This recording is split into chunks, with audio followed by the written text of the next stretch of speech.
అశ్వ సంవత్సరంలో కైలాస యాత్ర Shri Gayatri tours and travels 8977349696. ప్రతి ఏడాదిలాగే ఈ సంవత్సరం విశాఖ ఎక్స్పో నిర్వహిస్తా ఉన్నారు. ప్రతి సంవత్సరం అనేక థీములు పెడుతున్నటువంటి నేపథ్యం ఈ సంవత్సరం ఏ థీమ్ పెట్టారు, ఎలా ఆకర్షిస్తున్నారు అనే అంశానికి సంబంధించి నిర్వాహకులు ఉన్నారు అని అడిగి తెలుసుకునే ప్రయత్నం చేద్దాం. సార్ నమస్తే.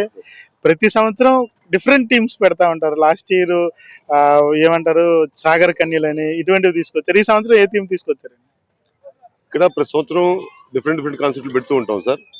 ఇక్కడ ఎవరు పెట్టినా కూడా వాళ్ళకి ఏదైనా మెటీరియల్ కావాలంటే నేనే ఇస్తూ ఉంటాను.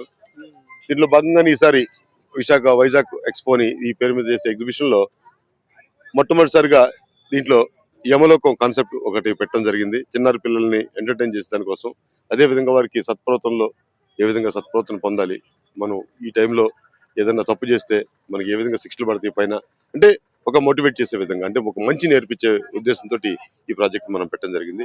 దీంతో పాటు డైనో పార్క్, చిన్నారి పిల్లల్ని అట్రాక్ట్ చేసిన డైనో పార్క్ కూడా పెట్టడం జరిగింది. దీంట్లో సుమారుగా 23కు పైగా లేటెస్ట్ అమ్యూజ్మెంట్ రైడ్స్ కూడా మనం పెట్టాము. అదే విధంగా ఈ ప్రదర్శనలో వర్చువల్ రియాలిటీ 360 డోమ్ ఒకటి ఓపెన్ అవబోతా ఉంది. అది ఇంకొక 10 days లోపల ఓపెన్ అయితే అనేసి అనుకుంటూ ఉన్నాను. ఎందుకంటే మెటీరియల్ ఇంకా అవైలబుల్లోకి రాలేదు, వెయిట్ చేస్తూ ఉన్నాం దానికోసం. ఈ ఎగ్జిబిషన్ పూర్తిగా ఈ ఎగ్జామ్స్ అయిన తర్వాత కూడా పిల్లలు బాగా ఎంజాయ్ చేసే విధంగా కూడా ఉండబోతా ఉంది.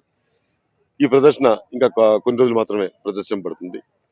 ప్రతిరోజు సాయంత్రం 4 గంటల నుంచి రాత్రి 10 గంటల వరకు ఈ ఎగ్జిబిషన్ ఉండబోతుంది. చూస్తాం యమలోకం సెట్ లో అంత రియాలిటీగా వాయిస్ గానీ, ఆ హావభావాలు కానీ చాలా రియాలిటీగా ఉన్నాయి. అందరూ చూసి ఆశ్చర్యపోతున్నటువంటి పరిస్థితి. పిల్లలు కూడా చాలా అట్రాక్టివ్గా ఉండేటటువంటి సిచ్యువేషన్. ఎక్కడి నుంచి తీసుకొచ్చారు? లోకల్ టాలెంట్ని ఏమైనా ఆశ్రయించారా? ఎలా ఉన్నాయి? సేమ్ మనిషి ఎలా ఉంటాడో అదే స్థాయిలో ఉన్నాయి అక్కడ. సార్, ఒక కళాకారుడు తలుచుకుంటే ఏమైనా చేయగలడు. ఎందుకంటే ఈ రోజు ఉన్న టెక్నాలజీలో మనం యాజ్ ఇట్ ఈస్ గా మనం నిల్చున్న బొమ్మనే మైనప్ బొమ్మలాగా చేస్తూ ఉన్నారు. అంటే ఇది ఒక ఆర్ట్. మా ఆధునిక యుగంలోకి మనం వస్తున్నాం కాబట్టి, పూర్తిగా ఆధునిక యుగంలో ఉన్నాం కాబట్టి యుగంలో ఏదైనా సాధ్యమే.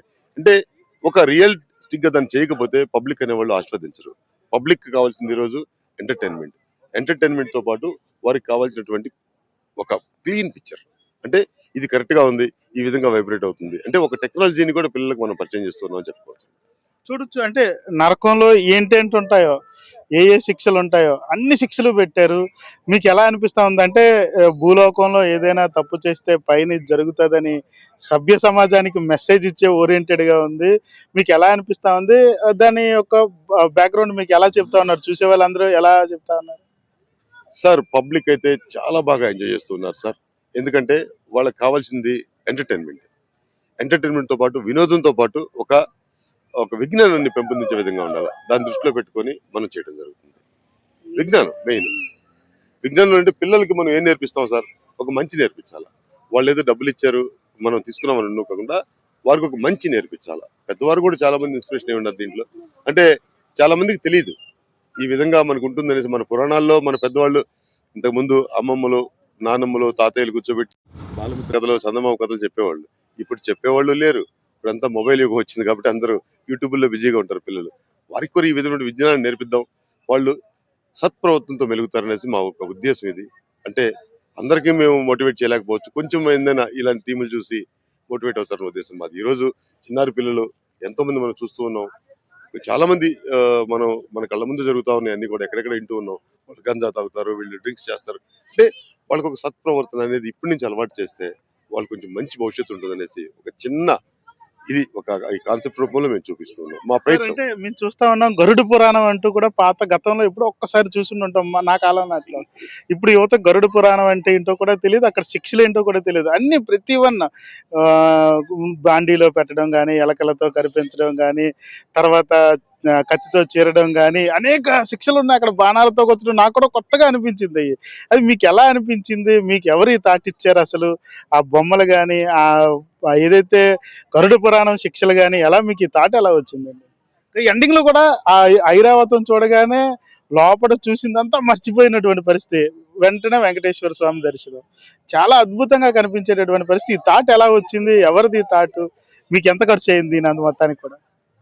ఇప్పుడు మీరే అంటున్నారు సార్. ఫస్ట్ మనం నేను చదువుకునేటప్పుడు లాస్ట్ టైం పోయి ఉండొచ్చు. నేను పెద్దబాల శిక్ష చదువుకొని, అప్పుడు మాకు SLC అంటే పెద్దబాల శిక్ష చదువుకొని వచ్చాం. ఇప్పుడు కాలం మారుతున్న యుగంలో ఇప్పుడు ICSE సిలబస్ వచ్చింది, CBSE వచ్చింది, SSC సిలబస్ వచ్చింది. అంటే సిలబస్లు మారే కొద్ది పిల్లలు కూడా అవన్నీ పాత అని మొత్తం పోతూ ఉన్నాయి. ఎంతమంది ఈ గరుడ పురాణం చదువుతారంటే వేల మందిలో ఒక 5గురు కూడా ఉండరు ఈరోజు. ఎందుకంటే భాగవతం గురించి తెలిసిన వాళ్ళు కొంచెం మంది ఉంటారు, మహాభారతం గురించి తెలిసిన వాళ్ళు కొంచెం మంది ఉంటారు. అంటే ఈ అన్ని కూడా పురాణాలు మనకి అందించినటువంటి ఆణిముత్యాలు సార్. అవి అందరికీ తెలియదు, కొంచెం మంది మాత్రమే వీటిని గ్రహిస్తూ ఉంటారు. ఇవన్నీ చదివితే ఈ రోజు ఎవరైనా ఒక తప్పు చేయాలి అంటే ఎంతో ఆలోచించి చేసే పరిస్థితి వస్తుంది.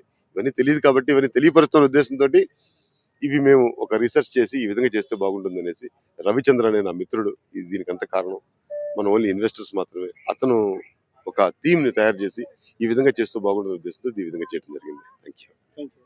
చూడొచ్చు, యమలోకం సెట్ తో పాటుగా ఎవరైతే పిల్లలు ఉన్నారో పిల్లలకి విజ్ఞానం కలిగే విధంగా కూడా ఇక్కడ ఏర్పాటు చేయడం అంటూ జరిగింది. మరి ముఖ్యంగా గరుడ పురాణం లాంటి అంశాలను తీసుకొచ్చి ఒక సెట్ లో పిల్లలకి తెలిసే విధంగా, ఏదైతే నరకలోకానికి వెళ్తే ఎలా జరుగుతుంది, అక్కడ ఎటువంటి శిక్షలు వేస్తారు, ఆ భూలోకంలో మానవుల కింద ఉండేటప్పుడు చేసేటటువంటి తప్పులకు పడేటటువంటి శిక్షలు ఏంటంటూ కూడా ఒక చెప్పేటటువంటి కార్యక్రమం ఎక్స్పోలో ఏర్పాటు చేయడం అంటూ జరిగింది. దీన్ని అందరూ కూడా ఆదరిస్తున్నటువంటి సిచ్యువేషన్. కెమెరా పర్సన్ నారాయణతో భరత్, యూటీవీ, విశాఖ నుంచి.